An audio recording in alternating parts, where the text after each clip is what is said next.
Hola, me gustaría enviaros un saludo a todos, daros las gracias por vuestra amable invitación para participar en este primer congreso de enfermedades poco frecuentes en Honduras. Bueno, el tema que yo voy a compartir con vosotros hoy es nuestra experiencia en el cribado neonatal en nuestro país, también conocido en otros países como screening neonatal o, como han comentado, tamizaje neonatal o pesquisa neonatal, dependiendo del país.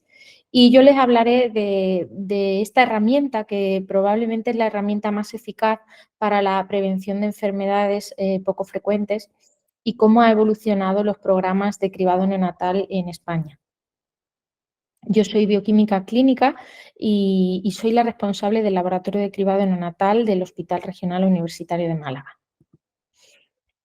Bueno, el cribado neonatal es una actividad esencial de prevención secundaria en el contexto de la salud pública, el objetivo, como se ha comentado en la charla anterior, es identificar a los recién nacidos antes de que aparezcan síntomas del riesgo de tener determinadas enfermedades, que suelen ser enfermedades de base genética, pero también pueden ser enfermedades endocrinológicas o infecciosas que amenazan la salud y la vida de estos recién nacidos.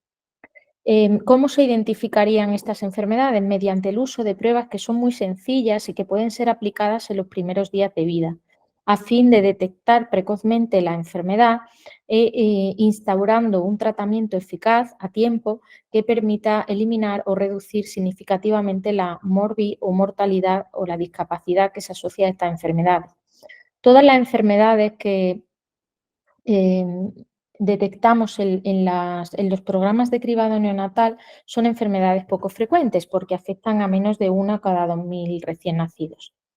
Existen varios tipos de pruebas de cribado neonatal, por ejemplo, medir los potenciales bocados auditivos para la detección precoz de la hipoacusia congénita o medir la saturación de oxígeno para detectar precozmente las cardiopatías, algunos tipos de cardiopatías congénitas, pero hoy nos centraremos en la prueba más importante, que es la prueba del talón, que consiste en la extracción de unas gotitas de sangre del talón del recién nacido entre los 24 y 48 horas de vida, que se recogen en un papel de filtro especial y se envían generalmente por correo postal al laboratorio de cribado neonatal.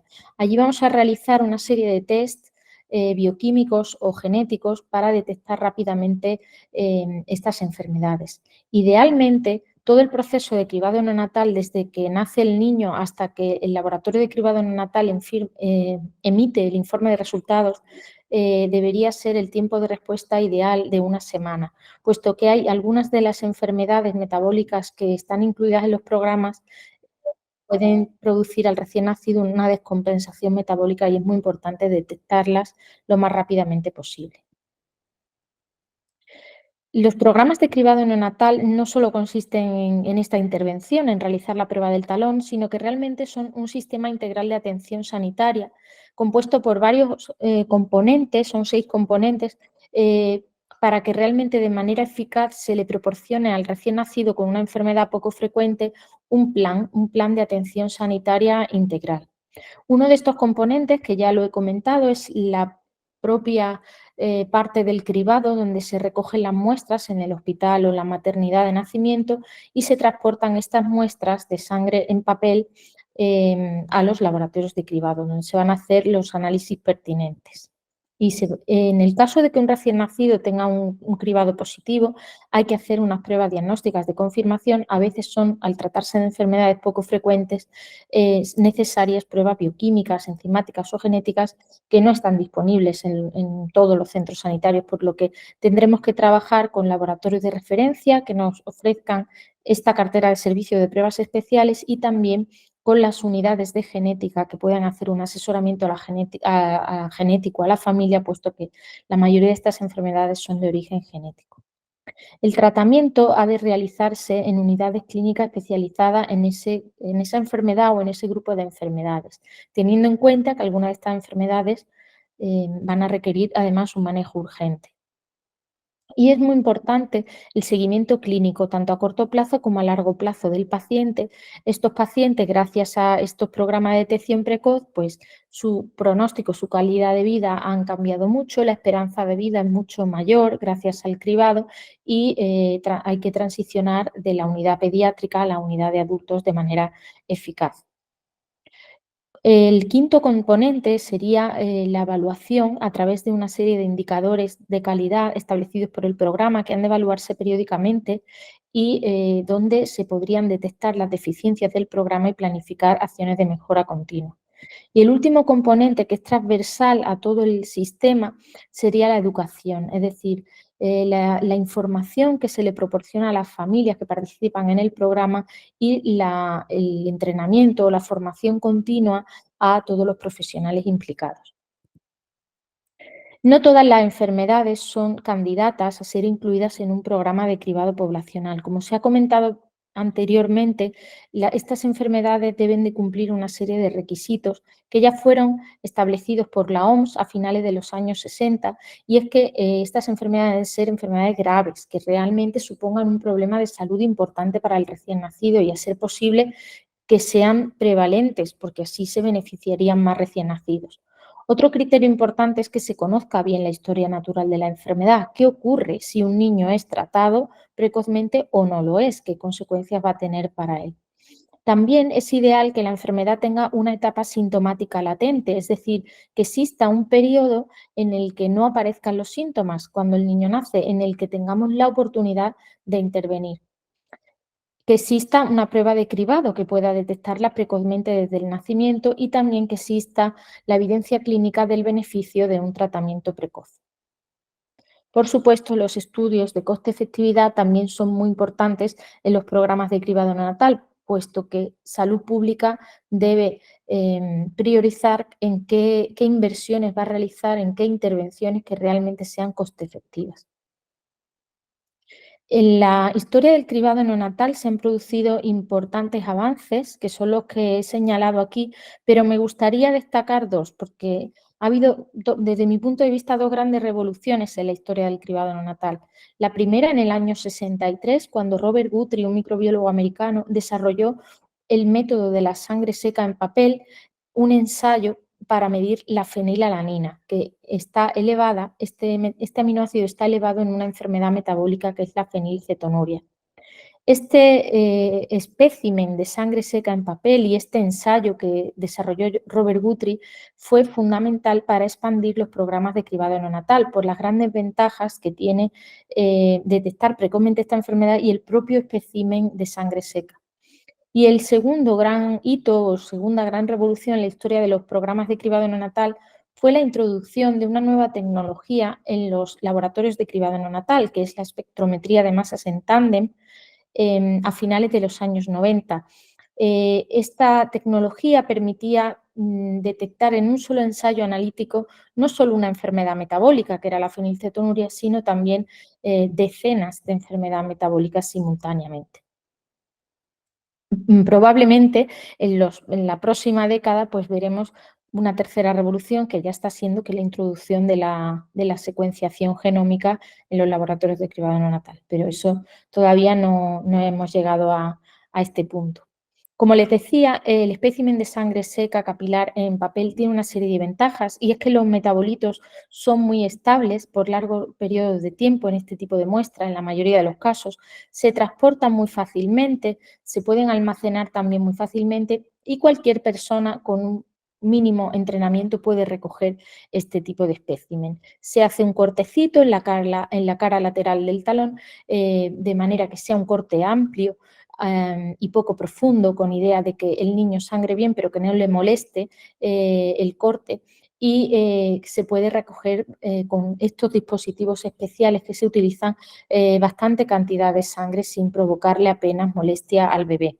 Además, en este tipo de muestras, posteriormente se podría extraer ADN y realizar otros tipos de estudios, tanto genéticos o otros tipos de estudios clínicos o con fines de investigación, por lo que estas muestras tienen un gran valor epidemiológico.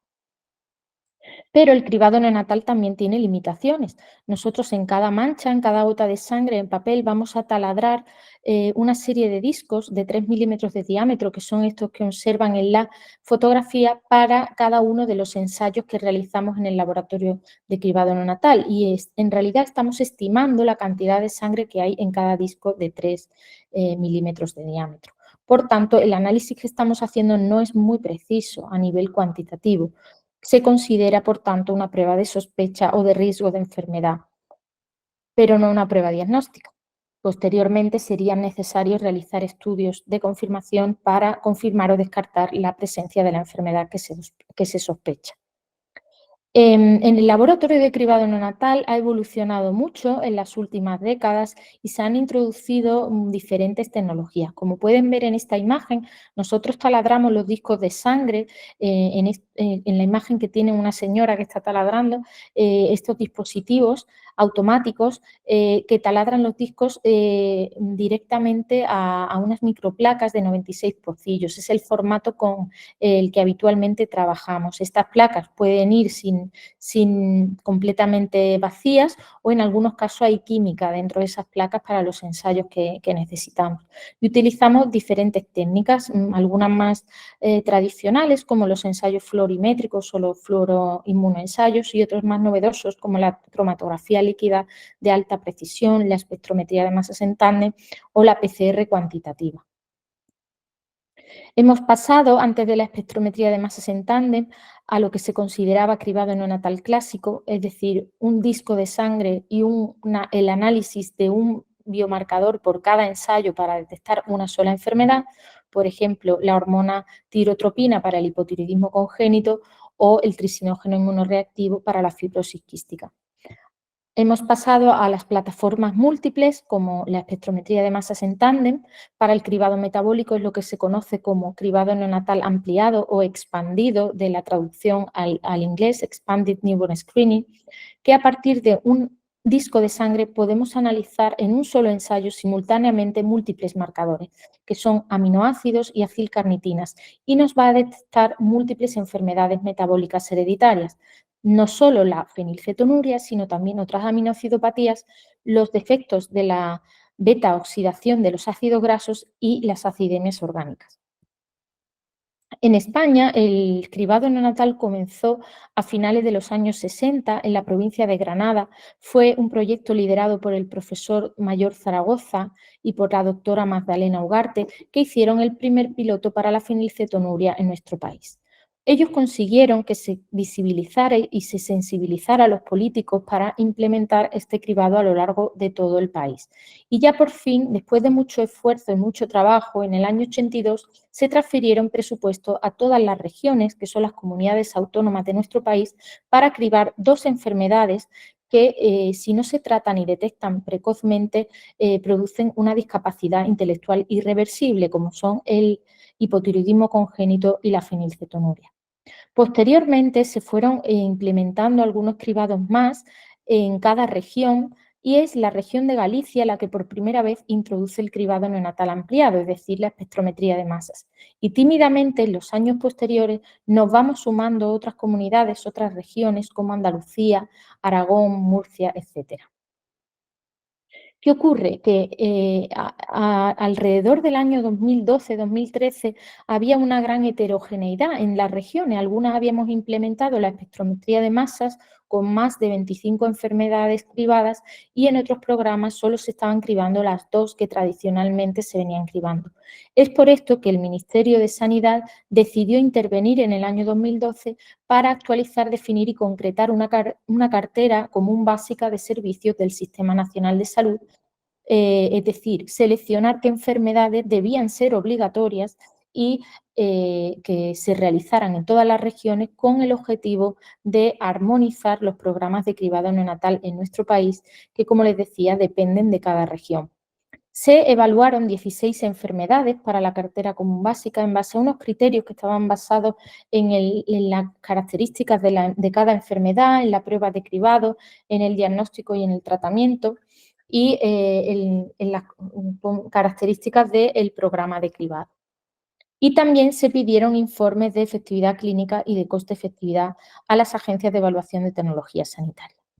Finalmente, en el año 14, el Ministerio seleccionó de estas 16 enfermedades 7 que, según ellos consideraban, sí cumplían todos los criterios para ser incluidas en la cartera común básica, que son estas 7 enfermedades obligatorias que pueden ustedes observar aquí. ¿Qué ocurría? Que en aquel momento ya había comunidades que estábamos cribando más de 30 enfermedades, por tanto, esta cartera básica solo homogeneizaba en todas las regiones estas 7 enfermedades, pero no se acababa con las desigualdades que había entre comunidades, y esto originaba que un niño que nacía en una región podía solo acceder a detectarse 7 enfermedades, mientras que si nacía en la región de al lado, solo por el domicilio en el que residía podía detectarse más de 30 enfermedades, y esto era un problema muy grave de equidad.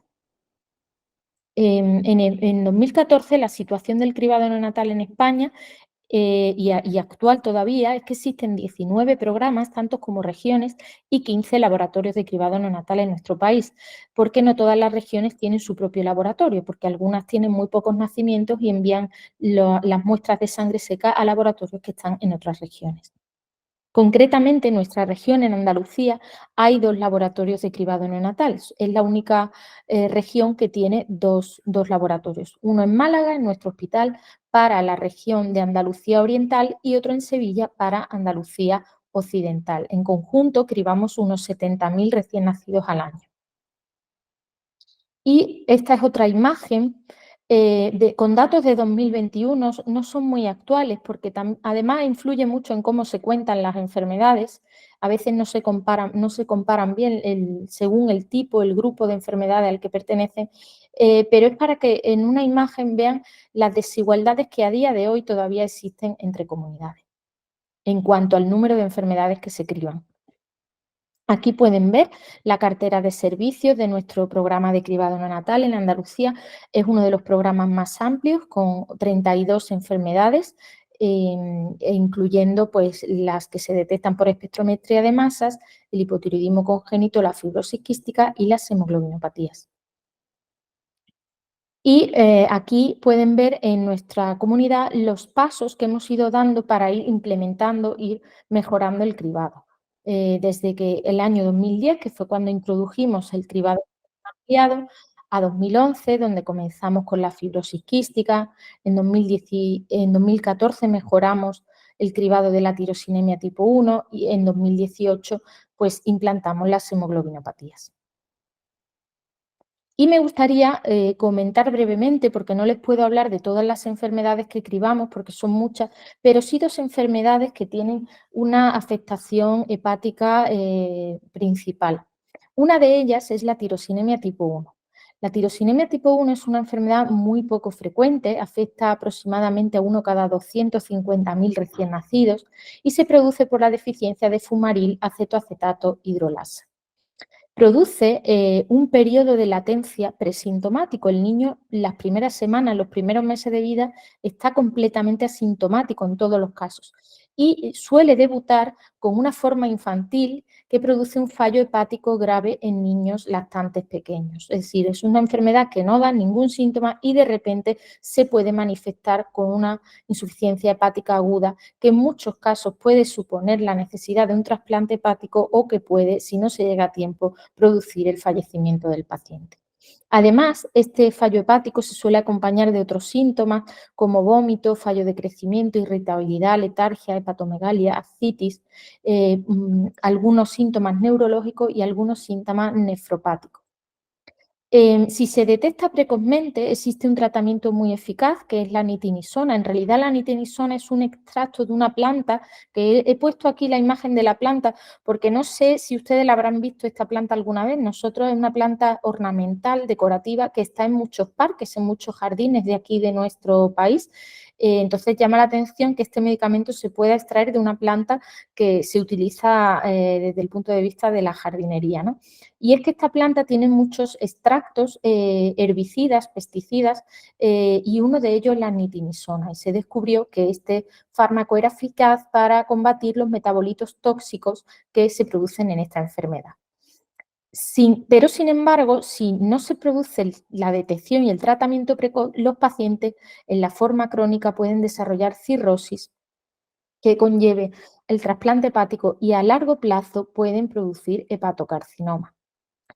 Esta enfermedad puede detectarse en el cribado neonatal, suelen manifestar niveles elevados de tirosina, que lo podemos ver en el cribado, pero el marcador más sensible y específico es la succinilacetona, metabolito que se acumula en esta enfermedad. Es un ejemplo de que a pesar de ser una enfermedad muy poco frecuente, a los niños que les afecta puede producirles síntomas muy graves y el tratamiento es muy eficaz y muy sencillo con este fármaco. Otro ejemplo es la enfermedad de deficiencia de LCHAT. En este caso no es una aminoacidopatía, es un defecto de la beta oxidación de ácidos grasos un poquito más prevalente, aunque todo depende de las poblaciones, y se conoce como deficiencia de 3-hidroxiacil-CoA deshidrogenasa de cadena larga.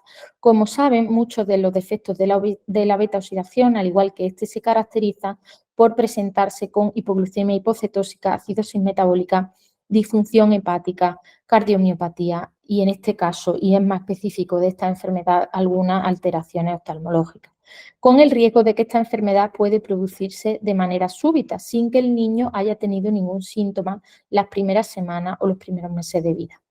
El tratamiento en este caso es un poquito más complejo porque es un tratamiento dietético especial en el que no solo hay que evitar ayunos prolongados, sino también restringir los triglicéridos de cadena larga, que son los que si se acumularían en esta enfermedad producirían síntomas y toxicidad.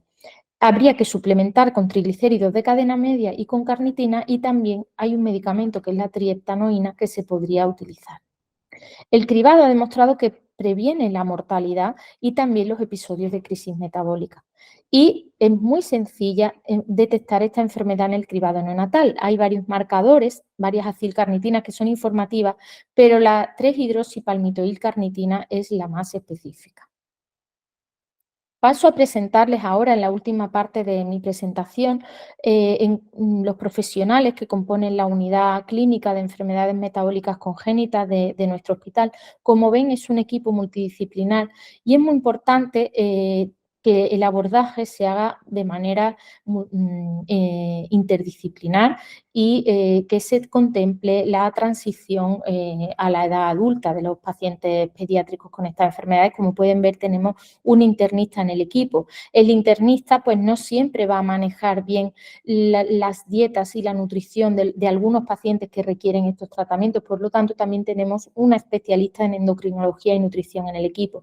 Y, por supuesto, no olvidarnos del personal de enfermería, auxiliares, dietistas, genetistas, que hace que estos pacientes puedan recibir pues el mejor tratamiento posible. Estos son datos de la actividad de nuestra unidad, nuestro hospital. Nosotros en esta década hemos atendido a más de 500 pacientes con enfermedades metabólicas, de diferentes grupos de enfermedades metabólicas, pero lo que llama más la atención es que, a nivel del diagnóstico, el 50% de los pacientes detectados en nuestra unidad, gracias a la introducción del cribado neonatal ampliado, se han detectado a través del cribado neonatal. Es la herramienta más eficaz, como les decía, para cribar, para detectar precozmente en pacientes con este tipo de enfermedades. El otro 50%, como pueden ver, se han diagnosticado a través de los síntomas, la mayoría de ellos en la edad pediátrica, pero también muchos en la edad adulta. Y para acabar, me gustaría contarles dos cosas. Cuáles creo que van a ser las perspectivas de futuro en cribado neonatal, y contarles nuestra experiencia en los proyectos pilotos de nuevas enfermedades que se pueden incluir. Uno de los grandes retos que tenemos los laboratorios es que, al cribar más enfermedades, podemos generar más resultados falsos positivos, y eso genera mucha ansiedad a las familias. Una manera de evitarlo es montando en nuestros laboratorios lo que se conoce como pruebas de segundo nivel o second tier testing, que son pruebas bioquímicas o genéticas que realizamos sobre la primera muestra de sangre ante un resultado positivo, y así mejorar la especificidad del test. En este sentido, hay muchas pruebas que se pueden montar. Para muchas de ellas no existen reactivos comerciales. Tenemos nosotros que pues hacer nuestros propios reactivos, nuestros propios controles de calidad y calibradores, pero merece la pena para mejorar la calidad del programa. Una de estas pruebas, quizá de las más útiles, es determinar simultáneamente en sangre seca los niveles de homocisteína total, ácido metilmalónico y ácido metilcítrico por cromatografía líquida acoplada a espectrometría de masas. Así, a todos estos niños que dan un resultado positivo, le hacemos este test y podemos reducir mucho la tasa de falsos positivos. Otro gran avance es que en los kits comerciales de cribado neonatal cada vez se están introduciendo más marcadores para detectar otro espectro de enfermedades. Ya no solo se pueden incluir aminoácidos y acilcarnitina, sino también ácidos grasos de cadena larga o creatina, otro tipo de metabolitos, para detectar algunas otras enfermedades que se pueden beneficiar del cribado neonatal, como algunas que veis aquí representadas. También se han desarrollado herramientas posanalíticas computacionales para interpretar mejor los resultados, porque son tanto los biomarcadores informativos de cada enfermedad y son tantas las enfermedades que a veces con puntos de corte, de valores de corte o valores de referencia de laboratorio nos quedamos cortos para hacer una interpretación muy precisa. Y gracias a estos software que se han creado a partir de datos masivos aportados por muchos laboratorios de cribado neonatal de más de 45 países. Aquí les traigo, por ejemplo, la herramienta CLIR, que es la más importante que se ha desarrollado, pues podemos calcular el riesgo específico que tiene un niño, según su perfil metabolómico, de tener cada una de las enfermedades metabólicas que se criban en el programa. Y esto está basado en unos cálculos de regresión logística que además se pueden ajustar en base a algunas variables como el sexo del recién nacido, la edad gestacional, el peso al nacimiento y el grado de solapamiento de los marcadores informativos entre la población sana y la población afectada. En base a eso se hace una serie de cálculos y te puede indicar el riesgo preciso que tiene un recién nacido. Y por último, me gustaría contarles los proyectos que nosotros estamos pilotando, porque queremos seguir mejorando y actualizando los programas de cribado neonatal en relación a los avances que se han producido a nivel diagnóstico como a nivel de tratamientos. Hemos desarrollado dos grandes proyectos, uno para detectar precozmente en nuestra región la atrofia muscular espinal y la inmunodeficiencia combinada grave y otro para la adrenoleucodistrofia ligada al cromosoma X. El primero se trata de una enfermedad, la atrofia muscular espinal, que afecta a uno cada 10.000 recién nacidos. Es una enfermedad neuromuscular muy grave de origen genético en la que el bebé va a tener una pérdida progresiva de fuerza muscular. Y en la forma muy grave va a haber un deterioro progresivo de la función respiratoria y de la deglución y el 50% van a fallecer si no tienen tratamiento antes de los 2 años de vida. Bueno, aquí vemos un paciente, no sé si lo podemos ver aquí. ¿Veis la debilidad muscular que tiene este niño? Que no se puede mantener de pie y a duras penas se puede sentar en el suelo. Es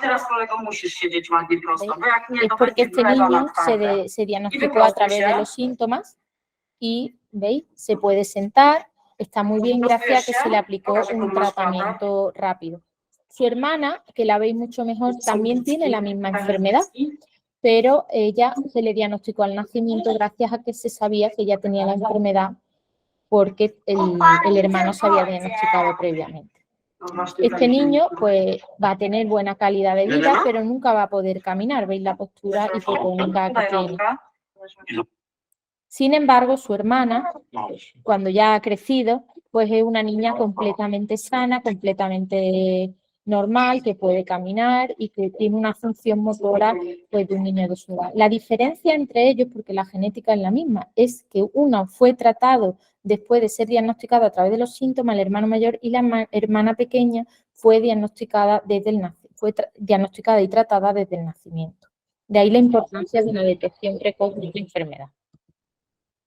Y la otra enfermedad es la inmunodeficiencia combinada grave. Esta es un poquito más rara, afecta a uno cada 50.000 recién nacidos y en esta, también conocida como los niños burbuja, nacen con una deficiencia completa del sistema inmune, por lo que pueden en los primeros días de vida, en las primeras semanas de vida no presentan ningún síntoma, es el periodo en el que podemos intervenir porque están protegidos por las inmunoglobulinas maternas que les pasa a la madre a través de la placenta, pero luego cuando pierden esta protección pueden tener infecciones graves, incluso fallecer por bacterias, virus o hongos oportunistas que a nosotros ni siquiera nos producirían ninguna infección.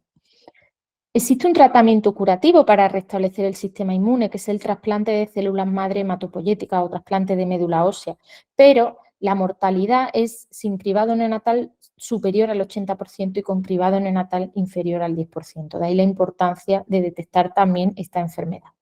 Pues bien, existe una oportunidad con la PCR cuantitativa a tiempo real de simultanear el cribado tanto de atrofia muscular espinal como de inmunodeficiencia combinada grave. Nosotros hicimos un piloto en 35.000 recién nacidos y detectamos un caso de síndrome de ataxia, telangiectasia y un caso de atrofia muscular espinal que era candidato a tratamiento y se aplicó una terapia génica precoz a este bebé y actualmente tiene una función motora de un niño completamente sano. Otra enfermedad que estamos cribando es la adrenoleucodistrofia ligada al cromosoma OX. Quizá os suene por la famosa película El aceite de la vida o El aceite de Lorenzo. Es una enfermedad neurodegenerativa que afecta sobre todo a varones y con una prevalencia de 1,17.000. Existe también un tratamiento curativo a esta enfermedad, que de hecho es el trasplante de células madre hematopoyéticas, pero por desgracia el 50% de los niños cuando se diagnostican ya demasiado tarde está el deterioro neurológico que no pueden acceder a este tratamiento. Y la enfermedad en este caso ya es irreversible y fallecen a los pocos años de haber sido diagnosticados. También puede cribarse esta enfermedad midiendo los ácidos grasos de cadena muy larga mediante cromatografía líquida acoplada a masas. Nosotros hemos desarrollado el método en nuestro laboratorio y hemos cribado ya más de 50.000 niños, habiendo detectado 5 casos con adrenoleucodistrofia. Y por último, compartirles una noticia muy reciente de hace tan solo un par de días, y es que el Gobierno de España ha anunciado por fin la ampliación de la cartera básica de servicios del Sistema Nacional de Salud con 4 enfermedades más ahora en 2024, que son la deficiencia de biotinidasa, la hiperplasia suprarrenal congénita y 2 enfermedades metabólicas más, la enfermedad de la orina con olor a jarabe de arce y la homocistinuria. Y la ampliación de 12 enfermedades más en 2025, entre ellas están varias enfermedades metabólicas como la tirosinemia tipo 1 que les he comentado anteriormente y la atrofia muscular espinal y la inmunodeficiencia combinada grave. Y con esto finalizo mi presentación dando las gracias a todo el equipo y todas las instituciones que nos han apoyado para hacer posible estos proyectos y espero sus comentarios y preguntas. Muchas gracias por todo. La doctora Cela Vázquez pregunta, el cribado para América, me imagino, solo lo realizan si sospechan de la enfermedad. Se refiere al cribado para AME, ¿no? Para atrofia muscular espinal. Sí, Exacto. sí, sí. Bueno, como les he comentado, en la cartera común básica del Sistema Nacional de Salud de España no estaba incluida la atrofia muscular espinal, es decir, no era obligatoria. A partir de que se han hecho comercialmente disponibles una serie de tratamientos de terapia avanzadas como la de oligonucleótidos antisentido o la terapia génica, se empezó y la posibilidad de cribarlo mediante PCR a tiempo real, pues se planteó la necesidad de hacer estudios pilotos y somos varias regiones las que hemos hecho en España estudios pilotos de atrofia muscular espinal. Estos estudios pilotos son estudios pilotos de cribado neonatal en pacientes sanos, en pacientes aparentemente sanos o en niños asintomáticos, no cuando se sospecha la enfermedad, sino en niños asintomáticos. Y en nuestro caso hemos cribado a 35.000 y hemos detectado un caso de atrofia muscular espinal que tenía 3 copias del gen SMN2 y por tanto era candidato a estos tratamientos. El equipo médico, la familia, optó por la terapia génica y se aplicó la terapia génica con éxito. Una vez que finalizó el estudio piloto, no se ha implementado este cribado a nivel oficial, pero ya como os he comentado, en España ha anunciado el presidente de gobierno que para 2025 se va a cribar la atrofia muscular espinal en toda España. Será obligatorio y se introducirá en la cartera común. Mientras tanto, hasta que esto se incluya, y en la actualidad hay comunidades, regiones que la están cribando y otras que no la están cribando. Cuando se sospecha la enfermedad se hace un estudio diagnóstico directamente.